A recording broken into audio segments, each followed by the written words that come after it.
Good evening, my bright, bold, and beautiful bees. I sure have missed seeing all of you in the hive and thought I would take a minute and check in with you. I know that tonight was supposed to be our math and STEM night, so I wanted to take a second and just say hello. I know we're disappointed that we can't all be together. I sure am, but I thought we could try to make the most of it, and I could go over a couple of games and activities that we had planned. So one quick activity you can play with students is just a game. We call it hiding under a cave or bears in a cave, or you can make it whatever you want. All you need is a few small items. I'm going to be using pennies because that's what we had around the house.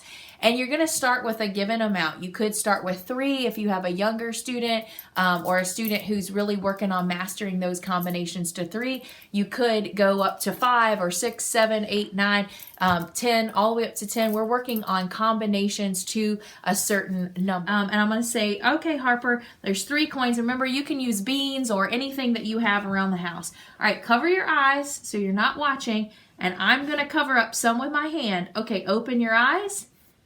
How many did I cover up? 2. How did you know that? Because if you have 3 and then you have 1 more, then you covered up 2 of them. All right. And so then the next time, close your eyes. Open your eyes. How many did I cover up? 1. All right. And then I could keep doing that. So if I wanted to start out with, say, if I wanted to do, let's say that I'm doing 8 pennies, I might line them up like this. Okay, Harper, close your eyes. All right, how many did I cover up?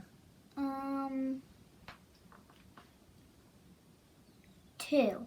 All right, and then I'm going to ask her how she knew that. So that's just a quick game that you can use to practice combinations to a certain number. Another game that you can play simply involves a deck of playing cards, or in our house, we actually couldn't even locate a deck, so I just made some cards and wrote just out of paper some just numerals on each one.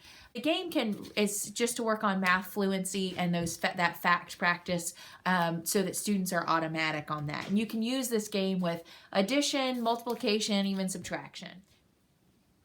All right, so we're actually going to play the multiplication version of this game. It's just like War, but you know, if you play the card game War, you have all your cards in one stack and each person turns over a card, and whoever has the greater card gets to keep both. So in this game, we've kind of got them split here, and we're going to turn over 2 cards at once, multiply them, and then whoever has the greater product after multiplying will get to keep the cards. Ready? Go. 21. 6. All right, you have the higher product, so you get my cards too. Now we're going to play an addition version of the game, which we're going to do the same exact thing. We're just going to add and see who has the larger sum. 5. 17. So I won that round, and I'll keep those cards. We hope you enjoyed those games. Those are just a couple things that you can do at home to practice some of that math fluency.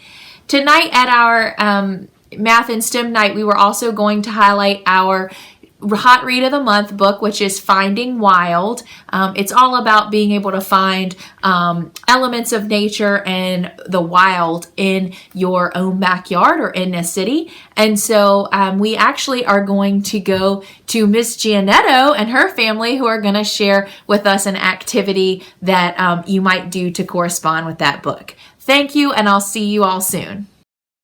Hi Clark Bees, it's Mrs. Giannetto. Philip Jackson. And we're here to share with you an activity that you could do today. You know that the Hot Read this month is Finding Wild, and the story is about a character who lives in the city and is trying to find places where they can explore nature.